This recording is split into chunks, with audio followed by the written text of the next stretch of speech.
The cave, the sound of scratching woke me in the dead of night. At first, I thought it was the wind clawing at the wooden walls of my cabin, but as I lay there, holding my breath, I realized it was coming from beneath me. Something was moving under the floorboards. This wasn't how my trip was supposed to go. I had come here to forget, to heal. After a brutal few months, this remote cabin in the mountains was meant to be my sanctuary. I had bought it years ago from an old miner who said the land was cursed. Of course, I didn't believe him until tonight. The scratching grew louder, more frantic. I lit the lantern by my bed and crouched down to listen. For a long moment, there was silence. Then a deep guttural groan vibrated through the floor. My heart stopped. I grabbed my flashlight and headed outside, determined to find the source of the noise. The rain had stopped hours ago, leaving the woods soaked and eerily quiet. My boots squelched in the mud as I circled the cabin, searching for anything unusual. That's when I saw it. The door to the old mine near my cabin was open. It shouldn't have been. I had sealed it myself when I first moved in, nailing wooden planks across the entrance. But now the planks were splintered, scattered like matchsticks. The black maw of the cave yawned open, daring me to come closer. I hesitated, every instinct screaming at me to turn back. But something compelled me to step forward. A strange hum echoed from within the cave, low and rhythmic, like a heartbeat.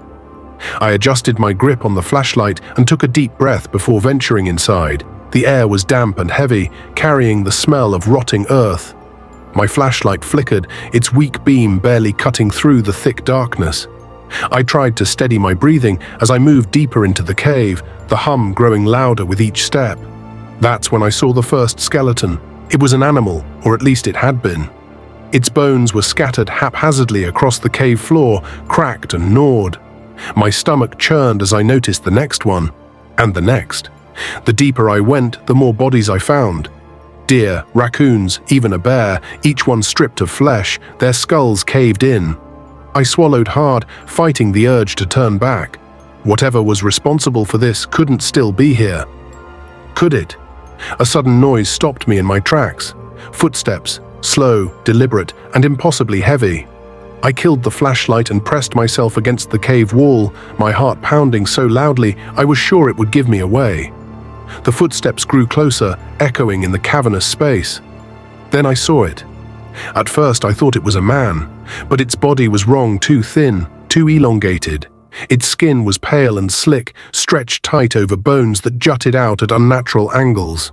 Its head was a grotesque mockery of a human skull, dented and misshapen, with empty black eyes that seemed to drink in the darkness. It didn't see me. I held my breath as it passed, dragging something heavy behind it.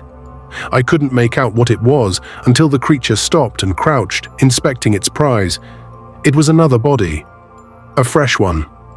I backed away slowly, my movements careful and deliberate. I had to get out before it noticed me. But as I turned, my boots scuffed against a loose rock. The sound echoed like a gunshot. The creature froze. Its head snapped toward me, and for the first time, I saw its eyes glow, a faint, sickly light that sent shivers down my spine. It let out a low, guttural growl and lunged. I don't know how I made it out of the cave. My memory is a blur of panic and pain. The creature had grabbed my leg, its claws digging deep into my flesh. I fought, kicking and screaming, until I managed to break free. The cabin was my only refuge. I stumbled inside, slamming the door shut behind me. My leg was bleeding badly, but I didn't have time to stop the flow. I grabbed my shotgun from the wall and waited.